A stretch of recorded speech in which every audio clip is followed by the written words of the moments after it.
नमस्ते। मैं हूं डॉक्टर जीबी के चैतन्य राव, आपका साइंस डॉक्टर। मैंने अब तक 10,000 से अधिक नाक और साइंस सर्जरी की है और हर बार जब मैं अपने पेशेंट से पोस्ट ऑपरेटिव वार्ड में मिलने जाता हूं तो मैं साइनस सर्जरी की रिकवरी के बारे में वही गलत फहमियां बार बार सुनता हूं।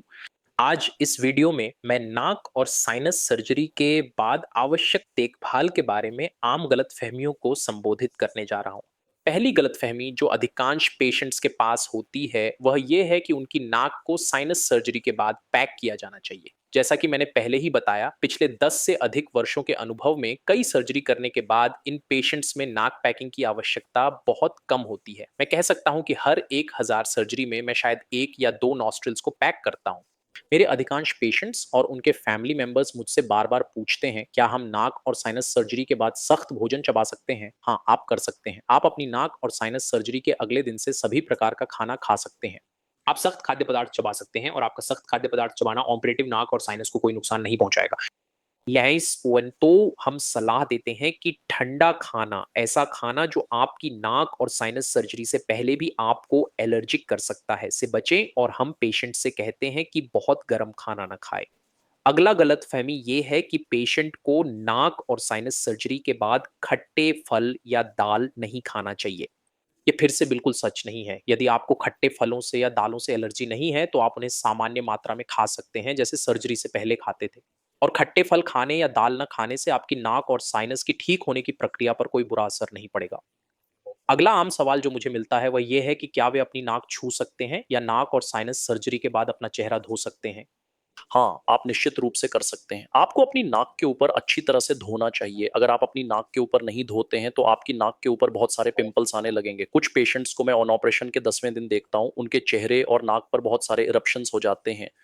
और जब मैं पूछता हूँ कि क्या हुआ, तो वे मुझे बताते हैं कि क्योंकि आपने उनकी नाक और साइनस की सर्जरी की है, मैंने सोचा कि मुझे अपने चेहरे या नाक को नहीं छूना चाहिए। ये बिल्कुल गलत है। आपको अपना चेहरा और नाक धोनी चाहिए। केवल सलाह यह है कि नाक और साइनस की सर्जरी के बाद अपनी नाक पर ज्यादा दबाव न डालें, क्योंकि ये बहुत दर्दनाक होगा। अगला अगला कॉमन सवाल जो मुझे मिलता है वो ये है कि उन्हें नाक और साइनस सर्जरी के बाद पूरी तरह से बिस्तर पर आराम करना चाहिए। सर्जरी के दिन को छोड़कर आप सर्जरी के अगले दिन से अपनी सामान्य गतिविधियां शुरू कर सकते हैं। आप खुद गाड़ी चला सकते हैं, आप खुद अपने कार्यालय जा सकते हैं, आप अपने सामान्य गति की गतिविधियां सामान्य रूप से कर सकते हैं। आप भारी उठाने में शामिल नहीं हो सकते, आप ऐसी गतिविधियों में शामिल नहीं हो सकते जो आपको बहुत थकान देने वाली हो, लेकिन बाकी सामान्य कार्यालय गतिविधियां, घरेलू गतिविधियां आप अगले दिन से ही कर सकते हैं। अगला सामान्य प्रश्न जो मुझसे पूछा जाता है वह यह है कि क्या पेशेंट को नाक और साइनस सर्जरी के बाद हमेशा मास्क पहनना चाहिए? और वो आवश्यक नहीं है। आप अपनी सामान्य गतिविधियां कर सकते हैं। यदि आप बहुत धूल भरे वातावरण में जा रहे हैं या उन लोगों के पास जा रहे हैं जिन्हें सर्दी और खांसी है, तो सलाह दी जाती है कि आप मास्क पहने, लेकिन अन्यथा सामान्य रूप से आप बिना मास्क पहने अपनी नाक से सांस ले सकते हैं। अगला सामान्य प्रश्न जो मुझसे अक्सर पूछा जाता है वह यह है कि चूंकि मैं नाक और साइनस पर ऑपरेशन करता हूं, क्या मरीज नाक से सांस ले सकता है? हाँ, वे निश्चित रूप से नाक और साइनस सर्जरी के बाद नाक से सांस ले सकते हैं। पेशेंट को निश्चित रूप से कुछ प्रकार की नाक बंद महसूस होगी और वह पूरी तरह से नाक से सांस नहीं ले पाएगा जब उसे मुंह से सांस लेकर इसकी भरपाई करनी होगी।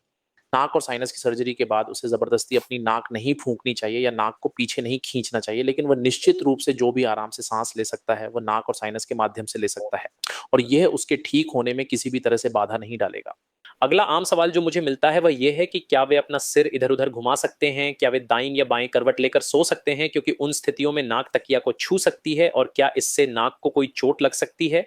मरीज निश्चित रूप से अपना सिर चारों ओर घुमा सकता है। वह आराम से अपनी पीठ के बल सो सकता है। वह बाएं या दाएं सो सकता है। यहाँ तक कि अगर उसकी नाक को थोड़ा-सा भी छू लिया जाए स्टेप, तो भी ठीक की गई नाक और साइनस को कुछ नहीं होगा। अगला आम सवाल जो मुझे पूछा जाता है वो है, क्या उन्हें पूरी तरह से बिस्तर पर आराम करना चाहिए? क्या नाक और साइनस सर्जरी के बाद व्यायाम करना मना है? साइनस सर्जरी के बाद आप सामान्य गति से सामान्य चल सकते हैं। यह सलाह दी जाती है कि आप कम से कम 1 महीने तक नाक और साइनस सर्जरी के बाद दौड़ें या बाहरी खेल गतिविधियों में भाग न लें। तो हाँ, आप व्यायाम कर सकते हैं, लेकिन नाक और साइनस सर्जरी के बाद कम से कम 1 महीने तक बहुत धीमी गति से।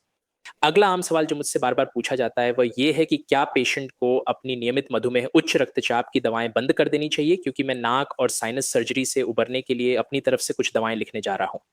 नहीं, आपको अपनी नियमित दवाएँ बंद नहीं करनी चाहिए। आपको अपनी उच्च रक्तचाप की दवाएँ लेनी होंगी, आपको अपनी मधुमेह की दवाएँ लेनी होंगी। यदि आप हाइपोथायरॉयडिज़्म के पेशेंट हैं, तो सलाह दी जाती है कि आप अपनी थायराइड की दवाएँ भी लें। लेकिन अगर आप एक हृदय रोगी हैं जो रक्त पतला करने वाली दवाइयां ले रहे हैं, तो आपका एनेस्थीसिया डॉक्टर, आपका ईएनटी डॉक्टर आपको सलाह देंगे कि सर्जरी के बाद उन दवाइयों को कब फिर से शुरू करना है। इसलिए ये आवश्यक है कि आप अपनी नियमित दवाइयां वैसे ही लें जैसे आप लेते हैं। अगर आपको इस बारे में कोई संदेह है तो अपने ईएनटी डॉक्टर से पूछें, अपने एनेस्थेटिस्ट से पूछें, और वे आपको अच्छी तरह से मार्गदर्शन करेंगे। इसलिए बिना पूर्व अनुमति के इन दवाइयों को बंद न करें। तो मुझे उम्मीद है कि मैं आपको साइनस सर्जरी के बारे में अधिकांश पेशेंट्स की गलतफहमियों के बारे में समझाने में सक्षम हूं। यदि आपने इन गलतफहमियों के कारण अपनी साइनस सर्जरी को पोस्टपोन किया है, तो कृपया निश्चिंत रहें, आप अपनी नाक और साइनस सर्जरी करवा सकते हैं। यदि आपके पास अभी भी कोई संदेह है, तो कृपया नीचे कमेंट सेक्शन में पूछें, मुझे उन सभी को जवाब देने में खुशी होगी। बहुत धन्यवाद।